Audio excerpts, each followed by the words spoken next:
পিনাকি ভট্টাচার্য রচিত ফুলকুমারী বই থেকে আজ পাঠ করছি সপ্তম অধ্যায়। স্বৈরশাসন ও মুখ ভর্তি দাড়ি। কিছু কিছু দিক থেকে বন্দিত্ব আমার মতো একাকী মুজাহিরের জন্য এক ধরনের নিরাময় নিয়ে আসে। অন্তত নিজের প্রতি খেয়াল রাখার কোনো তাড়া থাকে না।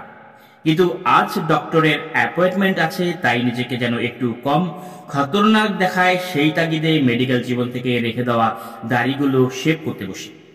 আয়নার সামনে ব্যস্ত হয়ে কাজ করার সময় হঠাৎ পেছনে নড়াচড়া খেয়াল করি। দেখি ফুলকুমারী দাঁড়িয়ে আমার দিকে বিস্মিত হয়ে তাকিয়ে আছে, যেন এমন দৃশ্য তার জন্য একেবারেই নতুন। ফিরে এসেছো? খোশ সম্বোধিত। পুচকি, জানো এই দাড়িও একটা কিচ্ছা আছে।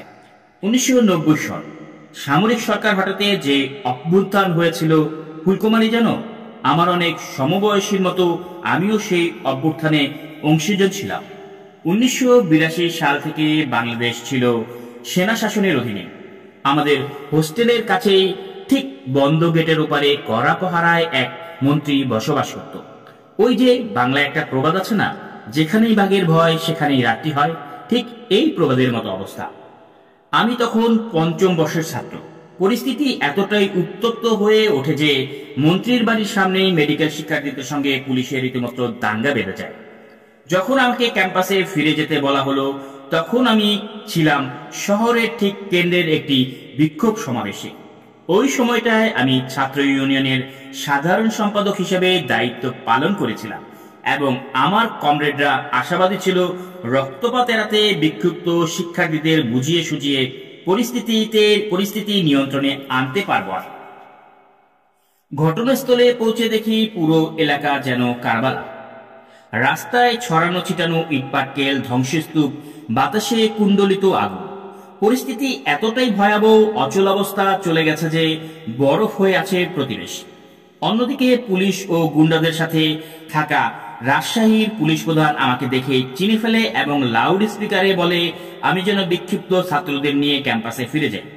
সেই মুহূর্তে স্থানীয় জনতা ও ছাত্রদের সাথে যোগ দিয়েছে। এই প্রথম আমি খেয়াল করলাম স্থানীয় জনগণ ছাত্রদের উপর ভরসা করে ঐক্যবদ্ধ হয়ে জালেমের বিরুদ্ধে লড়াই করছে। এটা ছিল চোখের জন্য এক মহৎ দৃশ্য। হঠাৎ করে গুলিবর্ষণের শব্দ শোনা যায়। আতঙ্কিত মানুষেরা পালাতে শুরু করে। একদম আমার সামনেই এক ছোট ছেলে লুটিয়ে পড়ে। তাকে সাহায্য করতে দৌড়ে যাই আমি, কিন্তু সে খুব ভারী। তার গুলির জখম দেখে রক্ত ঝরছে, যা খুবই পিচ্ছিল এবং নিয়ন্ত্রণ করা কঠিন। আমি বোঝার আগে পুলিশ আমাকে ধরে ফেলে এবং বেরহমভাবে পেটাতে শুরু করে। আমি বেহুশ হয়ে পড়ি। যখন জ্ঞান ফিরে পাই, আমি খেয়াল করি আমার দুইটা হাঁটু আর একটা হাত নাড়াতে পারছি না, পুলিশের পিটুনিতে ভেঙে গেছে। তখন আমি চোট আর জখমে ক্ষতবিক্ষত হয়ে পুলিশ ভ্যানে আমাকে থানায় নিয়ে যাওয়া হয়। আর কি জুলুম দেখেও ফুলকুমারী! জিয়াবুল নামে যে ছেলেটিকে আমি বাঁচানোর চেষ্টা করেছিলাম, তাকে খুনের অভিযোগে আমাকেই গ্রেপ্তার করা হয়। আমার দুইটা হাঁটু এবং একটা হাত ভেঙে গেছে। প্রাথমিক চিকিৎসা কোনো কাজ হয় না, তাই চিকিৎসার জন্য পুলিশ হেফাজতে আমাকে মেডিকেল কলেজ হাসপাতালে নিয়ে যাওয়া হয়। হাসপাতালে ভর্তি হওয়ার এক সপ্তাহ পরে জরুরি অবস্থা জারি হয়। আমার বন্ধুরা আমাকে পাহারা দেওয়া পুলিশের চোখ এড়িয়ে হাসপাতালের বাথরুমের দরজা দিয়ে আমাকে বের করে নিয়ে যায়। আমি হাসপাতাল থেকে পালিয়ে যাই, আন্ডারগ্রাউন্ডে লুকিয়ে থাকি। পুলিশের হেফাজতে থাকলে আমার তদবিরে যে কি ঘটবে এই ভয়ে আতঙ্কগ্রস্ত হয়ে যায়। এমন পরিস্থিতিতে আমার চিকিৎসা অসম্পূর্ণ থাকে এবং জীবনভর আমার একটা পা ছোট হয়ে থাকে। ভাঙা হাত নিয়ে আমি দাড়িও কাটতে পারি না। কমরেডরা আমাকে সাহায্য করতে চায়, কিন্তু এই সাহায্যের আহ্বান কেবল আমার নিজের অক্ষমতা ব্যতীত ইঙ্গিতকে মনে করিয়ে দেয়। তাই আমি ফয়সলা করি দাঁড়িয়ে রেখে দেওয়ার। এক সপ্তাহ পরেই প্রবল গণবিক্ষোভের তোড়ে ধসে পড়ে স্বৈরশাসন। ছাত্ররা তত্ত্বাবধায়ক সরকার গঠন করে। আমি আমার ফেরারি জীবন থেকে বেরিয়ে এসে আবার পড়াশোনা শুরু করি। 3 মাসের মধ্যে নির্বাচন অনুষ্ঠিত হয়।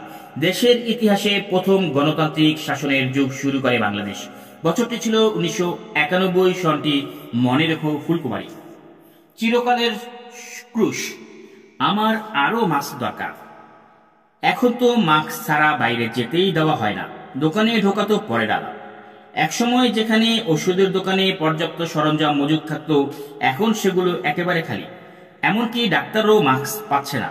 তাদের একজন সামাজিক মাধ্যমে একটা ভিডিও পোস্ট করে, অন্য যে কারো আগে মাস্ক তো কয়লার ডাক্তারের জন্য থাকা উচিত। তারপর তিনি বলেন, মাস্ক আমাদের প্রথম প্রতিরক্ষা, কিন্তু এখন আর পাওয়াই যাচ্ছে না। মাস্ক ছাড়া জীবনে আমরা লড়াই চালাবো কিভাবে? তার কণ্ঠের অসহায়ত্ব আমাকে ব্যথিত করে ফেলে। একসময় যাদের সঙ্গে কাঁধে কাঁধ মিলিয়ে দাঁড়াতাম, তাদের এই বিপদ বরদাস্ত করা আমার জন্য যে কত কঠিন কিভাবে বোঝাই। বিমারিতে উপচে পড়া ওয়ার্ড, মেঝেতে ঘুমানো রোগী, ফুরিয়ে আসা চিকিৎসা সরঞ্জাম, হাসপাতালে কর্মীদের ক্লান্তিতে ভেঙে পড়া। ফ্রান্সের ডাক্তারদের জন্য হয়তো এটা নতুন অভিজ্ঞতা, আমার জন্য পুরনো। বরং এই সফরই আমাকে প্যারিস এনেছে। আমি কেবল দূর থেকে দেখি আর ভাবি কিভাবে আমার আগের সহকর্মীরা তীব্র পেরেশানির মধ্যে দিন কাটাচ্ছে। এমবিবিএস পাশ করার পর যখন ইন্টার্নশিপ করছি, রাজশাহী মেডিকেল কলেজ হাসপাতালের অন্য সব আবাসিক ডাক্তারদের মতো আমাকেও টানা 16 ঘন্টা ক্লান্তিকর শিফট পার করতে হয়। এক কঠিন দায়িত্ব, বিশেষ করে এমন এক হাসপাতালে যেখানে কখনোই কোনো রোগী ফিরিয়ে দেওয়া হয় না এবং রোগীর ধারণ ক্ষমতাও প্রায় 3 থেকে 4 গুণ বেশি। রোগী ভর্তি থাকে সবসময়। দরকারি ওষুধের অভাব কিছুটা কমানোর জন্য আমরা তরুণ ডাক্তাররা একটা গোপন তহবিল গঠন করি। আমাদের সামান্য বেতনের কিছু অংশ জমিয়ে দরকারি ওষুধ কেনার ব্যবস্থা করি। ওষুধ কোম্পানির রিপ্রেজেন্টেটিভরা যখন ফ্রি স্যাম্পল নিয়ে আসেন, সেই ওয়াক্ত আমাদের জন্য গড়ে ওঠে বিশাল আনন্দের। তাদের ওষুধ আমাদের সেই গোপন মজুদকে বেশ খানিকটা সমৃদ্ধ করে তোলে। এমনই এক রাতে হাসপাতালে জরুরি বিভাগে প্রচুর রোগী আসতে থাকে। ভর্তির দায়িত্বে আমি একাই ছিলাম এবং একের পর এক জরুরি রোগীর চাপ সামলাই। হাসপাতালে রোগীদের চিকিৎসার জিনিসপত্রে এমন টান পড়ে যে সবকিছু সামলানো বেশ কঠিন হয়ে ওঠে। একটানা অনেকক্ষণ রোগীদের চিকিৎসা দেওয়ার পর সুবেহ সাদিকের দিকে হালকা আরামের জন্য ডাক্তারদের রুমে গেলাম, কিন্তু ঘুমাতেই পারলাম না। নার্স এসে তড়িঘড়ি করে আমাকে ডেকে তুলল। একজন মহিলা রোগী প্রচন্ড চিৎকার চেঁচামেচি করছে। সম্পূর্ণ ওয়ার্ড জেগে গেছে তার বিরক্তিকর শোরগোলে। কোনো রোগী আরাম করতে পারছে না। মেজাজ খারাপ আর ঠিকঠাক ঘুম না হওয়ায় আমি তাকে খুব কর্কশ সুরে ধমক দিই। আমার ভয়ে তার চিৎকার বন্ধ হয়ে যায়, কিন্তু নীরব কান্নায় উপচে পড়ে সে। এক অন্তর মুচড়ে ওঠা সত্ত্বেও আমাকে বিধ্বস্ত করে। তার দুঃখ ও যন্ত্রণা ছিল তিতা এবং বাস্তবতা, না কোনো নাটক নয়, যেমনটা আমি আগেও দেখেছি। এক অবর্ণনীয় যন্ত্রণা সহ্য করছে। সে মস্তিষ্কের ক্যান্সারে আক্রান্ত। সেই রাতের ঘটনাটা আমাকে চুরমার করে দিয়েছিল। আমি ঠাউর করতে পারলাম ডাক্তারির এই সফরের জন্য আমার পদযুগল যথেষ্ট লায়ক নয়। ক্রুশ কাটার মুকুট পরা যিশুর মতো যন্ত্রণাবিদ্ধ এক রোগীর প্রতি আমার দরদহীন কথাগুলো আজও আমাকে বহন করতে হয়। যেন কোথাও কোনো মুক্তি নেই, কোনো নির্বাণ নেই ওই বেদরদ কথাগুলো থেকে। যেন আমিও সেই যিশুই, যে তার রূঢ় বাক্যের অমোচনীয় ক্রুশ কাঁধে আজও হেঁটে বেড়াচ্ছে ফিলিস্তিনির সেই কর্কশ পাথুরে রাস্তা ধরে। আমার এই মহাভার বহনের কথা হয়তো ফুলকুমারীকে বলবো না কোনোদিন। শহরের বেশিরভাগ ফার্মেসি বন্ধ, কিন্তু ম্লান আলোয় ঢাকা রাস্তাগুলোর মধ্যে এখনো একটা ফার্মেসি খোলা দেখা যাচ্ছে। আমি কাউন্টারের কাছে গিয়ে দাঁড়াই। মাস্ক আছে? গলার ভেতরে ব্যাকুল আর্জি নিয়ে মাস্ক চাই আমি। সরি, শেষ হয়ে গেছে। ক্লান্তি আর দুঃখ মিশ্রিত গলায় উত্তর দেয় দোকানি মহিলা।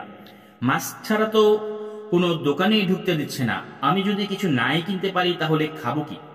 আমার ফোন নম্বর দিন, নতুন স্টক এলে জানাবো। তবে সার্জিক্যাল মাস্কের আশা না করাই ভালো। মহিলা মুখের কাপড়ের দিকে ইশারা করে বলেন, এই টাইপের মাস্ক হলে চলবে। যদিও তার পরামর্শ ঝামেলাপূর্ণ, কিন্তু বাস্তব।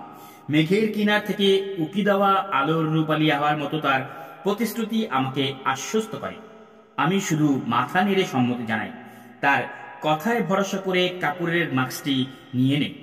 এটা এখন আর কাপড়ের মাস্ক নয়, বরং মহামারীর নিঃশ্বাসে তলিয়ে যাওয়ার মুহূর্তে একটা হায়াতের খাজানা।